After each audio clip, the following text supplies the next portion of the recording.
Hello dears, welcome to Salam Learning. Anatomics ആണ്. അപ്പോൾ നമുക്ക് ബേസിക് ആയിട്ട് കുറച്ച് EVS പഠിക്കാം അല്ലേ. ഇപ്പോൾ നമ്മളെല്ലാവരും ഇതാണ്ട് നമ്മുടെ EVSൻ്റെ ഓരോ ചാപ്റ്റേഴ്സും ഇങ്ങനെ വൺ ബൈ ആയിട്ട് പഠിച്ചുകൊണ്ടിരിക്കുകയാണ്. ഇന്ന് മിസ് വന്നിരിക്കുന്നത് നമ്മുടെ 3rd യൂണിറ്റ് ആയ സ്വാതന്ത്ര്യത്തിലേക്ക് ദ റോഡ് ടു ഇൻഡിപെൻഡൻസ് എന്ന് പറയുന്ന ഒരു ചാപ്റ്ററിലെ വളരെ പ്രധാനപ്പെട്ട കുറച്ച് കാര്യങ്ങൾ പറഞ്ഞു തരാനാണ്. അപ്പോൾ ഈ ഒരു ചാപ്റ്റർ നമ്മൾ പഠിക്കുമ്പോൾ നമുക്കറിയാലേ, നമ്മുടെ ഇന്ത്യക്ക് സ്വാതന്ത്ര്യം കിട്ടുന്നതിന് മുന്നോടിയായിട്ട് നമ്മുടെ ഗാന്ധിജി നമുക്ക് വേണ്ടി നടത്തിയ ധാരാളം സമരങ്ങളെപ്പറ്റി ഈ ഒരു പാഠഭാഗത്ത് നമ്മൾ പഠിക്കുന്നുണ്ട്. ഈ പാഠഭാഗം ആരംഭിക്കുന്നത് തന്നെ ദക്ഷിണാഫ്രിക്കയിൽ നിന്നും നമ്മുടെ ഗാന്ധിജി ഇന്ത്യയിലേക്ക് വരുന്ന ആ ഒരു സിറ്റുവേഷൻ വിവരിച്ചുകൊണ്ടാണ്. ഏത് തുറമുഖത്തിലാണ് നമ്മുടെ ഗാന്ധിജി കപ്പലിറങ്ങിയത്? അപ്പോളോ ബന്ദർ എന്ന് പറയുന്ന തുറമുഖത്തിലായിരുന്നു നമ്മുടെ ഗാന്ധിജി ദക്ഷിണാഫ്രിക്കയിൽ നിന്നും വന്ന് കപ്പലിറങ്ങിയത്. അവിടെ എത്തിയ സമയത്ത് നമ്മുടെ ഇന്ത്യക്കാരെയൊക്കെ നോക്കിയ സമയത്ത് ഗാന്ധിജിക്ക് എന്തായിരുന്നു, വളരെ സങ്കടം തോന്നി. കാരണം ആ സമയത്ത് ബ്രിട്ടീഷുകാരായിരുന്നു നമ്മുടെ ഇന്ത്യ ഭരിച്ചിരുന്നത്. അതുകൊണ്ട് തന്നെ കൊന്നും അതുപോലെ തന്നെ കൊല്ലിച്ചും ഈ പറയുന്ന ഇന്ത്യക്കാരെ നല്ല രീതിയിൽ ആക്രമിക്കുന്ന, അല്ലെങ്കിൽ അവരെ നല്ല രീതിയിൽ ഇങ്ങനെ പല അനീതികളും നമ്മുടെ ഇന്ത്യക്കാർക്കെതിരെ വന്നിരുന്ന ആ ഒരു സമയമായിരുന്നു നമ്മുടെ ഗാന്ധിജി വന്നത്.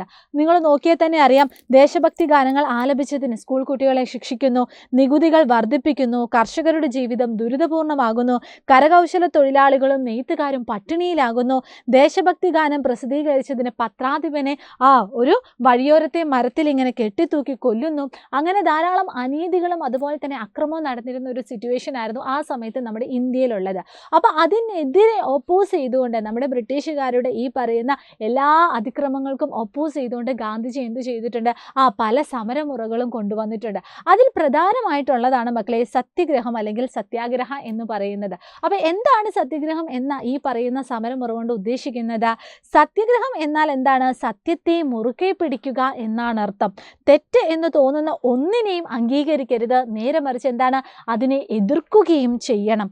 അങ്ങനെ എതിർക്കുമ്പോഴും നമ്മുടെ ഗാന്ധിജി പറയുന്നുണ്ട്, അക്രമം കാട്ടരുത്, അഹിംസ കൈവെടിയരുത്. അതായത് ഈ പറയുന്ന സത്യാഗ്രഹ എന്ന് പറയുന്ന സമരമുറയിലൂടെ ഗാന്ധിജി ആഗ്രഹിച്ചത്, അല്ലെങ്കിൽ ഗാന്ധിജി നമ്മുടെ ഇന്ത്യക്കാർക്ക് വേണ്ടി പറഞ്ഞു തന്നത് എന്താണെന്ന് വെച്ചാൽ, സത്യത്തെ മുറുകെ പിടിക്കണം, സത്യമല്ല എന്ന് തോന്നുന്ന ഒന്നിനെയും നമ്മൾ സപ്പോർട്ട് ചെയ്യരുത്, അതിന് പകരം എന്താണ്, നമ്മൾ അതിനെ എതിർക്കുകയും ചെയ്യണം. അങ്ങനെ എതിർത്താൽ പോലും നമ്മൾ ഒരു അക്രമത്തിലൂടെയോ അല്ലെങ്കിൽ അതിക്രമത്തിലൂടെയോ ഒന്നുമല്ല നമ്മൾ അതിനെ എതിർക്കുന്നത്. അതുപോലെ തന്നെ എന്താണ്, അഹിംസ നമ്മൾ ഒരിക്കലും കൈവിടരുത്.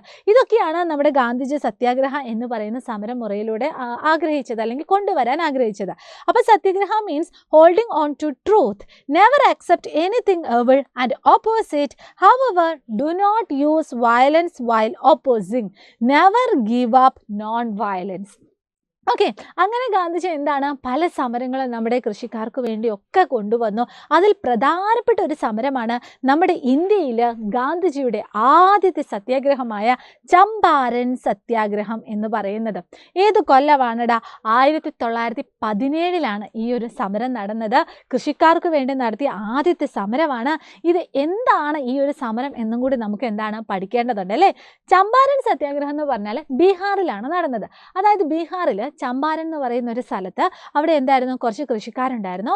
പക്ഷേ ആ കൃഷിയൊക്കെ എന്താണ്, അതിൻ്റെ ഉടമകൾ എന്തായിരുന്നു, ബ്രിട്ടീഷുകാരായിരുന്നു അല്ലേ. അവരിങ്ങനെ കൃഷി ചെയ്യുന്ന ആ ഒരു സ്ഥലത്തിൻ്റെ ഉടമകൾ നമ്മുടെ ബ്രിട്ടീഷുകാരായിരുന്നു. അപ്പം ബ്രിട്ടീഷുകാർ അവരോട് പറഞ്ഞു, അവർ നൽകുന്ന ഈ ഒരു സ്ഥലത്ത് നമ്മുടെ കൃഷിക്കാർ നിർബന്ധമായും നീലം അല്ലെങ്കിൽ ഇൻഡിഗോ എന്ന് പറയുന്നത് കൃഷി ചെയ്യണമെന്നും അത് വിളവെടുക്കുമ്പോൾ അവർ ആവശ്യപ്പെടുന്ന പൈസയ്ക്ക് അത് കൊടുക്കണമെന്നും പറഞ്ഞു. അപ്പോൾ ഇങ്ങനെ ചെയ്യുമ്പോൾ നമ്മളതിനൊന്ന് ആലോചിച്ചാൽ മതിലേ, അതിലൊരു ലാഭവും ഇല്ല. അതേസമയം എന്താണ്, നമ്മുടെ കൃഷിക്കാർ കടക്കണിയിലാവുകയും ചെയ്തു. അപ്പോൾ ഇതറിഞ്ഞ നമ്മുടെ ഗാന്ധിജി എന്താണ്, അവർക്ക് വേണ്ടി നമ്മുടെ ബ്രിട്ടീഷുകാരോട് നടത്തിയ സമരമാണ് നമ്മുടെ ചമ്പാരൻ സത്യാഗ്രഹം എന്ന് പറയുന്നത്. അപ്പോൾ ഇവിടെ നിങ്ങൾ ഓർത്തിരിക്കേണ്ടത് എവിടെയാണ്? ബീഹാറിലാണ്. ഏതാണ് കൊല്ലം? 1917. എന്തായിരുന്നു അവിടുത്തെ ഇഷ്യൂ എന്ന് പറഞ്ഞാൽ, ഗ്രാമത്തിലെ കർഷകരോട് തോട്ടമുടമകളായ ബ്രിട്ടീഷുകാർ അവർ ചെയ്യുന്ന ഭൂമിയുടെ കുറേ ഭാഗത്ത് നീലം കൃഷി ചെയ്യണമെന്നും ബ്രിട്ടീഷുകാരായ തോട്ടമുടമകൾ നിശ്ചയിക്കുന്ന വിലയ്ക്ക് അവ വിൽക്കണമെന്നും നിർബന്ധിച്ചു. അതോടുകൂടി എന്തായിരുന്നു, വലിയ കടക്കിണിയിൽ അകപ്പെട്ടു. അപ്പോൾ ഇതാണ് ചമ്പാരൻ സത്യാഗ്രഹം എന്ന് നമ്മൾ പറയുന്നത്. അപ്പോൾ ഇതിനെപ്പറ്റി എന്തെങ്കിലുമൊക്കെ എഴുതാനൊക്കെ നിങ്ങൾക്ക് വരുവാണെങ്കിൽ നിങ്ങൾക്ക് തീർച്ചയായും ഈ ഒരു സ്ലൈഡ് നിങ്ങൾക്ക് യൂസ് ചെയ്യാവുന്നതാണ്. അപ്പോൾ മക്കൾ എന്ത് ചെയ്യുക, ഇതിൽ കാണുന്ന കാര്യങ്ങളൊക്കെ എന്ത് ചെയ്യുക, നിങ്ങൾ നോട്ട്ബുക്കിലൊന്ന് എഴുതി വെക്കുക കേട്ടോ. അപ്പോൾ ചമ്പാരൻ സത്യാഗ്രഹം നമ്മൾ പഠിച്ചു. അതിന് കൂടെ തന്നെ അല്ലെങ്കിൽ 1917 1818 നമ്മുടെ കൃഷിക്കാർക്ക് വേണ്ടി നടത്തിയ വേറൊരു സമരമായിരുന്നു നമ്മുടെ ഗേഡ സത്യാഗ്രഹം എന്ന് പറയുന്നത്. അതെവിടെയാണ് നടന്നത് എന്ന് മക്കൾക്ക് അറിയാമോ? നമ്മുടെ ചമ്പാരൻ സത്യാഗ്രഹം ബീഹാറിലാണെങ്കിൽ ഗേഡ സത്യാഗ്രഹം നടന്നത് എവിടെയായിരുന്നു മക്കളെ? ഗുജറാത്തിലായിരുന്നു. അതായത് ഗുജറാത്തിൽ ഗേഡ എന്ന് പറയുന്ന ജില്ലയിൽ കൃഷി നശിച്ചു. പക്ഷെ കൃഷി നശിച്ചതൊന്നും നമ്മുടെ ബ്രിട്ടീഷുകാർ കണക്കാക്കിയില്ല. ബ്രിട്ടീഷുകാർ പറഞ്ഞു അവർക്ക് എത്ര ഭൂമിയുണ്ടോ അത്രയും നികുതി അവർ തരണം എന്ന് എന്ത് ചെയ്തു? ബ്രിട്ടീഷുകാർ നിർബന്ധം പറഞ്ഞു. പക്ഷേ ഈ കൃഷി നശിച്ച ഒരു സമയത്ത് എന്താണ് അവർക്ക് ഇത്രയും ഭൂനികുതി കൊടുക്കുക എന്നുള്ളത് എന്തായിരുന്നു? പറ്റുന്ന കാര്യമല്ലായിരുന്നു. കാരണം എന്തായിരുന്നു? അവർക്ക് നല്ല കടം ഉണ്ടാക്കി വെക്കുന്ന ഒരു പരിപാടിയായിരുന്നു ഇത്. അപ്പോൾ നമ്മുടെ ഗാന്ധിജി എന്ത് ചെയ്തു? ഗാന്ധിജി അവർക്ക് വേണ്ടി ഇടപെട്ടു. ഗാന്ധിജി പറഞ്ഞു ഇങ്ങനെ ഭൂനികുതി നൽകാൻ പറ്റുന്ന ആൾക്കാരിൽ നിന്ന് മാത്രം ഭൂനികുതി പിടിച്ചാൽ മതി എന്നൊരു നിബന്ധന ഗാന്ധിജി കൊണ്ടുവന്നു.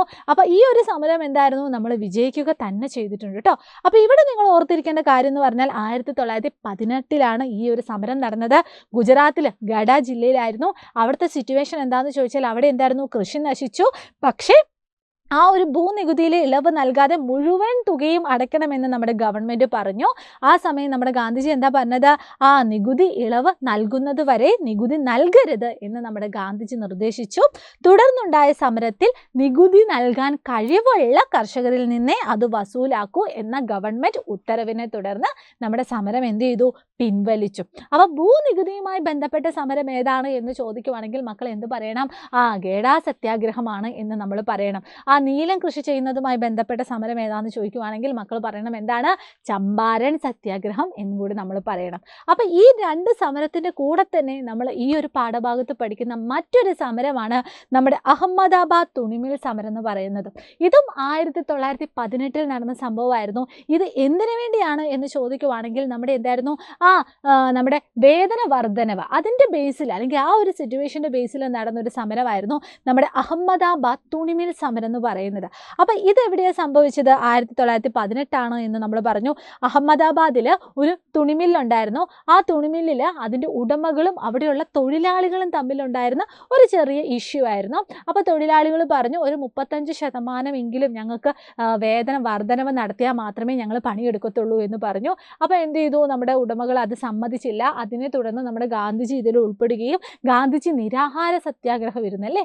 ആ ഒരു നിരാഹാര സത്യാഗ്രഹത്തിൻ്റെ ഒടുവിൽ അവസാനം എന്തായിരുന്നു? ഈ പറയുന്ന 35% വേതന വർധനവ് നൽകാൻ വേണ്ടി ആ ഒരു ഉടമകളെ തീരുമാനിക്കുകയുമാണ് ചെയ്തത്. അപ്പോൾ ഇവിടെ നിങ്ങൾ ഓർത്തിരിക്കേണ്ടത് ഒന്ന് ഏതാണ് കൊല്ലം, എവിടെയാണ് സ്ഥലം, എന്താണ് സിറ്റുവേഷൻ? 35% വേതന വർധനവ് ആവശ്യപ്പെടാൻ ഗാന്ധിജി നിർദ്ദേശിച്ചു. തൊഴിലാളികളുടെ സമരത്തെ ശക്തിപ്പെടുത്താൻ മരണം വരെ നിരാഹാര സമരം അദ്ദേഹം ആരംഭിച്ചു. ഇത് നമ്മുടെ മില്ലുടമകളെ സമ്മർദ്ദത്തിലാക്കുകയും 4ാമത്തെ ദിവസം തന്നെ നമ്മുടെ തൊഴിലാളികൾക്ക് ഈ പറയുന്ന 35% വേതനവ് വർദ്ധിച്ചു കൊടുക്കുകയും ചെയ്തു. അപ്പോൾ ഇതായിരുന്നു നമ്മുടെ അഹമ്മദാബാദ് തുണിമിൽ സമരം എന്ന് പറയുന്നത്. അപ്പോൾ പ്രധാനപ്പെട്ട ഈ 3 സമരവും നിങ്ങൾ എന്ത് ചെയ്യുക? നിങ്ങൾ അതിനെപ്പറ്റി കുറച്ച് കാര്യങ്ങൾ എഴുതാൻ വേണ്ടി പഠിക്കണം. അപ്പോൾ ഇന്നത്തെ ഈ ക്ലാസ്സിൽ നമ്മൾ ഈ പറയുന്ന 3 സമരത്തിനെ പറ്റിയും മലയാളം മീഡിയത്തിലും ഇംഗ്ലീഷ് മീഡിയത്തിലും എഴുതേണ്ട രീതി മിസ് ഇവിടെ കാണിച്ചു തന്നിട്ടുണ്ട്. അപ്പോൾ നിങ്ങൾ എന്ത് ചെയ്യണം? അത് നിങ്ങൾ പകർത്തി എഴുതുക. അപ്പോൾ ഇന്നത്തെ ക്ലാസ്സിൽ നമ്മൾ പഠിച്ച കാര്യങ്ങളൊക്കെ സ്കിപ്പ് ചെയ്യാതെ ഒന്നും കൂടി മുഴുവൻ കണ്ടിട്ട് നല്ല രീതിയിൽ നിങ്ങൾ ഒന്നും കൂടി ഷാർപ്പായിട്ട് നിങ്ങൾ പഠിക്കുക കേട്ടോ. അപ്പോൾ ഇതിൻ്റെ ബാക്കി പോർഷൻസ് ഒക്കെ ആയിട്ട് നമുക്കിനി അടുത്ത ദിവസം വീണ്ടും കാണാം. All the very best and thank you so much.